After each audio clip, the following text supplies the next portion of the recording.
कि जनता से मैं हूँ राजा हुई पाल। मैं इस समय भिंड में हूँ जहाँ पर बहुजन समाज पार्टी की आज विशाल जनसभा हुई है, जहाँ पर बहुजन समाज पार्टी ने मध्य प्रदेश का उपाध्यक्ष सुनील बघेल को बनाया है और पूरा बहुजन समाज पार्टी के जिला कार्यकारिणी के लोग हमारे साथ जुड़े हुए हैं। स्वागत है। सबसे पहले आपको धन्यवाद पत्रकार महोदय और मेरे केंद्रीय नेतृत्व को भी धन्यवाद, जो मुझे एक छोटे से कार्यकर्ता को बहुजन समाज पार्टी ने प्रदेश की जिम्मेदारी दी है। उस जिम्मेदारी को मैं समूचे मध्य प्रदेश में पाल बघेल समाज को जोड़ने का काम करूंगा, जो कि इस प्रदेश के अंदर भारतीय जनता पार्टी और कांग्रेस हमारे भोले वाले समाज का जो वोट लूटने का काम करती है और हक अधिकार की बात आती है तो उन्हें वंचित करने का काम करती है, टिकट देने का काम नहीं करती है, छोटे छोटे पदों में उनको उलझा के रखती है। तो मैं समाज को ये संदेश देना चाहता हूं कि आपका अगर हित सुनिश्चित है तो बहुजन समाज पार्टी में आपको पूरे प्रदेश में आदरणीय बहन जी के नेतृत्व में, माननीय रामजी गौतम जी के नेतृत्व में पूरे प्रदेश में बघेल समाज को बहुजन समाज पार्टी से जोड़ने का काम करेंगे।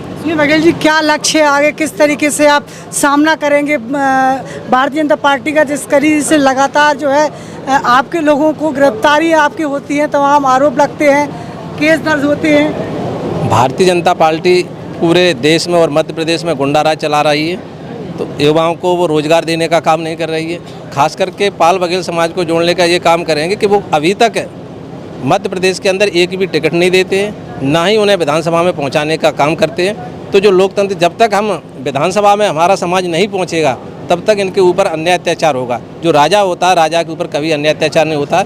इन्हें मानवर काशीराम साहब ने राजा बनने का जो ताकत दी है, एकजुट होकर हमें राजा बनने के लिए बहुजन समाज पार्टी में भाईचारे के साथ में, सर्व समाज के साथ में हमें 2028 में और 29 में आदरणीय बहन जी के हाथों को मजबूत करना, ये हमारा लक्ष्य रहेगा। जिस तरीके से बहुजन समाज पार्टी इतने लोगों को तैयार करती है, चुनाव में टिकट किसी और को मिलता है, वो व्यक्ति अपना स्वार्थ पूरा करता है और पार्टी छोड़कर चला जाता है। ये 18 में भी इलेक्शन हुआ और 23 में भी हमारे यहाँ जो नेतृत्व, हमारे केंद्रीय नेतृत्व ने जो यहाँ चुनाव लड़ाया, तो उसमें ऐसा कहीं से कहीं तक ये तो झूठी अफवाहें देते हैं।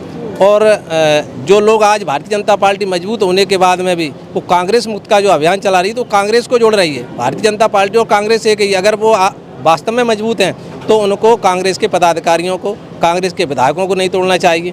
बहुजन उनमें ज़्यादा से ज़्यादा फंड लिया जाता है। हमारे यहाँ किसी भी कार्यकर्ता को टिकट पैसे से नहीं दिया जाता, ये तो झूठी अफवाहें होती हैं। अगर पैसे से भारतीय जनता पार्टी और कांग्रेस में टिकट दिया जाता होता तो पूरे देश में आप घूमने का काम करते हैं। पाल बघेल समाज को कितने भारतीय जनता पार्टी और कांग्रेस ने मध्य प्रदेश, उत्तर प्रदेश, राजस्थान, बिहार कितने टिकट देने का काम किया, क्योंकि ये सबसे ज़्यादा उद्योगपतियों से पैसा लेते, अरबों खरबों के रूप में पैसा लेते। इनके जो संघ के कार्यालय बन रहे हैं वो हजारों करोड़ के कार्यालय बन रहे हैं, उनके पास पैसा कहाँ से आता। भारतीय जनता पार्टी और कांग्रेस दोनों मिलकर बहुजन समाज पार्टी को बदनाम करने का काम करते हैं। जी, आपसे एक बड़ा सवाल करना चाहेंगे। मध्य प्रदेश में बड़ी जिम्मेदारी आपको मिली है, प्रदेश का उपाध्यक्ष बनाया है, कितने टिकट दिला पाएंगे आप? मैंने 2023 में भी समाज से निवेदन किया था और मैंने ग्वालियर में, आप थे भी जब पाल बघेल समाज का सम्मेलन हुआ था, वहाँ भी मैंने 5 टिकट की बोली थी। और मैं पुनः करता हूँ कि जिस ताकत के साथ पाल बघेल समाज भारतीय जनता पार्टी और कांग्रेस में लगा है, उससे उसी ताकत के साथ अगर बहुजन समाज पार्टी में कंधे से कंधा मिलाकर चलता है तो वहाँ तो उनकी गिनती शून्य होगी, यहाँ गिनती कम से कम 5 और 10 के बीच में होगी। पर उनकी ताकत जिस तरीके से आज हमारे युवा भी हैं तो बहुजन समाज पार्टी आने में कतराते हैं, इधर उधर छुपते हैं, उनको इतना भयभीत कर दिया जाता है जबकि उनको एक भी पैसे का पूरे प्रदेश के अंदर लाभ नहीं मिलता। तो इनकी जो भय है, जब तक हमारे लोग सांसद और विधायक नहीं बनेंगे तब तक जो समाज दबा हुआ है, अपने आप में जो राजा महाराजा हुआ करते थे उनकी मानसिकता में इस तरीके से भर दिया है। जो परम पूज्य बाबा साहब ने वोट का अधिकार है, उस अधिकार को वो अभी समझ नहीं रहे। और मैं अधिक से अधिक 2028 में टिकट देने का काम करूँगा। लगता है आपको जिस तरीके से बहुजन समाज पार्टी के लोग जो तैयारी के साथ, मुस्तैदी के साथ बसपा के साथ खड़े हुए हैं, जब उन पर अन्याय अत्याचार होता है तो कहीं ना कहीं बहुजन समाज पार्टी उनके साथ क्यों खड़ी नहीं हो पाती है? देखिए, आप लंबे समय से देख रहे हो, जब से भारतीय जनता पार्टी मध्य प्रदेश और देश में सत्ता में आई है तब से सबसे ज़्यादा जुल्म जाती अगर किसी पे हुई है तो SC OBC के लोगों पे हुई है। और दूसरी विपक्षी पार्टी कांग्रेस है, इसने आगे मुझे नहीं लगता कि अभी कभी भी इन जुल्म जाति के खिलाफ कोई आंदोलन किया हो। लेकिन बहुजन समाज पार्टी एक ऐसी पार्टी है जो हमेशा इनकी लड़ाई लड़ती है, इनके लिए काम करती है और इनके महापुरुषों को आंदोलन को चलाने का काम करती है। और यही कारण है कि ये बीजेपी कांग्रेस दोनों एक ही सिक्के के पहलू हैं, इसलिए इनको कोई लेना देना नहीं है एससी ओबीसी और गरीब लोगों से। सिर्फ बहुजन समाज पार्टी सही मायने में इनका प्रतिनिधित्व करती है और इनको हक दिलाने का काम करती है। आपको लगता है कि भारतीय जनता पार्टी संविधान का पतन करना चाहती है?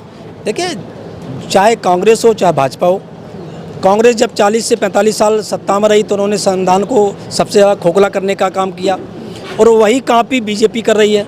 आज बीजेपी ने जो तमाम, चाहे एससी ओबीसी रिजर्वेशन की बात हो, चाहे प्राइवेट रिजर्वेशन की बात हो, चाहे उद्योग में की बात हो, हर मामले में इन वर्गों की उपेक्षा की है और यही उपेक्षा कांग्रेस ने की थी, उसी की ट्रू कॉपी बीजेपी कर रही है। तो वर्तमान में आप अब आंदोलन करेंगे जिस तरीके से जो लगातार अन्याय अत्याचार हो रहे हैं? बिल्कुल, अभी हमने 2 अप्रैल में बहुत बड़ा ज़बरदस्त आंदोलन किया था और आने वाले समय में भी हम प्रशासन को लगातार संपर्क में आगाह करते रहते हैं। यदि हमारे लोगों पर जुल्म ज्यादती होगी, हमारे लोगों की नहीं सुनी जाएगी तो हम लोकतांत्रिक रूप से आंदोलन करेंगे और जिसकी सारी जिम्मेदारी शासन प्रशासन की होगी। भिंड जिले में तोड़फोड़ अभियान चल रहा है, इसको लेकर क्या कहेंगे आप?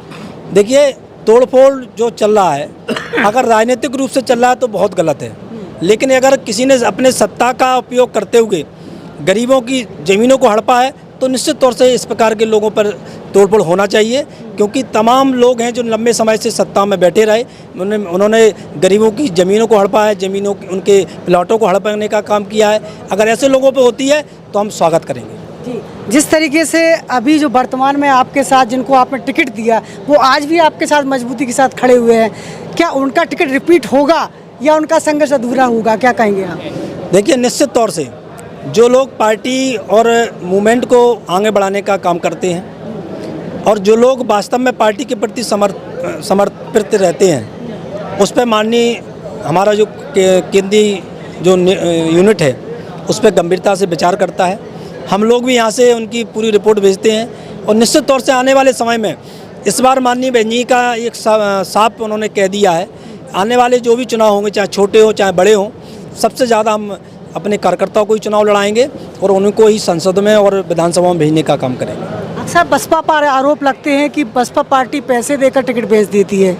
देखिए, ये आरोप बीजेपी कांग्रेस पे भी लगते हैं, लेकिन होता क्या है कि अगर सिर्फ बीएसपी के अलावा बीजेपी कांग्रेस के लोग भी चंद दिनों में, चंद घंटों में टिकट दे देते हैं, बदल देते हैं। ये हर पार्टी में टिकट देना एक अलग प्रोसेस है, लेकिन बहुजन समाज पार्टी एक ऐसी पार्टी है जो कार्यकर्ता बेस पार्टी है, कैडर बेस पार्टी है और कैडर के जो लोग जैसी रिपोर्टिंग करते हैं वैसे निर्णय लिए जाते हैं।